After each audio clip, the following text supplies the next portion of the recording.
அண்மை செய்தி. கடலூர் அருகே புதுச்சேரியை சேர்ந்த ரவுடி புகழேந்தி வெட்டி கொலை செய்யப்பட்டிருக்கிறார். கொலை செய்யப்பட்ட புகழேந்தி மீது 4 கொலை வழக்குகள் உள்ளிட்ட பல்வேறு வழக்குகள் நிலுவையில் இருந்திருக்கின்றன.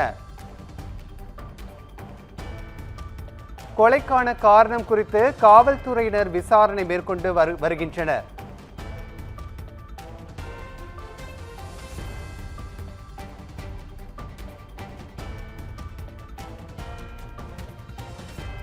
கடலூர் அருகே புதுச்சேரியை சேர்ந்த ரவுடி புகழேந்தி வெட்டி கொலை செய்யப்பட்டிருக்கிறார். இது குறித்த கூடுதல் விவரங்களை வழங்குவதற்காக எமது செய்தியாளர் சக்திவேல் இணைப்பில் இணைகிறார். வணக்கம் சக்திவேல், கூடுதல் விவரங்களை பதிவு செய்யலாம். நிச்சயமாக வணக்கம் ராஜேஷ். கடலூர் அருகே புதுச்சேரி ரவுடி வெட்டி கொலை செய்யப்பட்ட சம்பவம் இரு மாநில எல்லை பகுதியில் பெரும் பரபரப்பை ஏற்படுத்தியுள்ளது. கடலூர் மாவட்டம் தூக்கானம்பாக்கம் அருகே தாடிநத்தம் வயல்வெளி பகுதியில் ஒருவர் வெட்டி கொலை செய்யப்பட்ட நிலையில் உயிரிழந்து கிடந்தார். இதை கண்ட பொதுமக்கள் உடனடியாக தூக்கானம்பாக்கம் காவல்துறையினருக்கு தகவலும் தெரிவித்தனர்.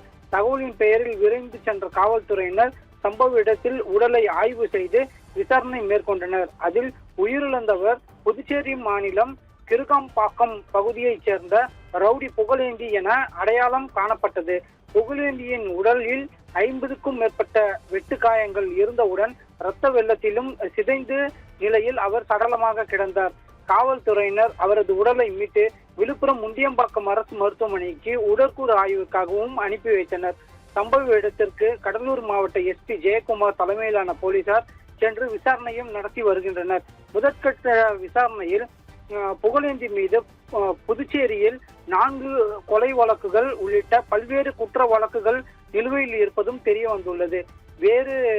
இவரை வேறு இடத்தில் இருந்து அழைத்து வந்து கொடூரமாக கொலை செய்தார்களா அல்லது இந்த சம்பவத்தின் பின்னணி என்ன என்பது குறித்து போலீசார் தீவிர விசாரணையிலும் மேற்கொண்டு வருகின்றனர். இந்த சம்பவம் குறித்து கடலூர் புதுச்சேரி எல்லை பகுதியில் பெரும் பரபரப்பான பதட்டமான சூழல் ஏற்பட்டு வருகிறது. ராஜேஷ்,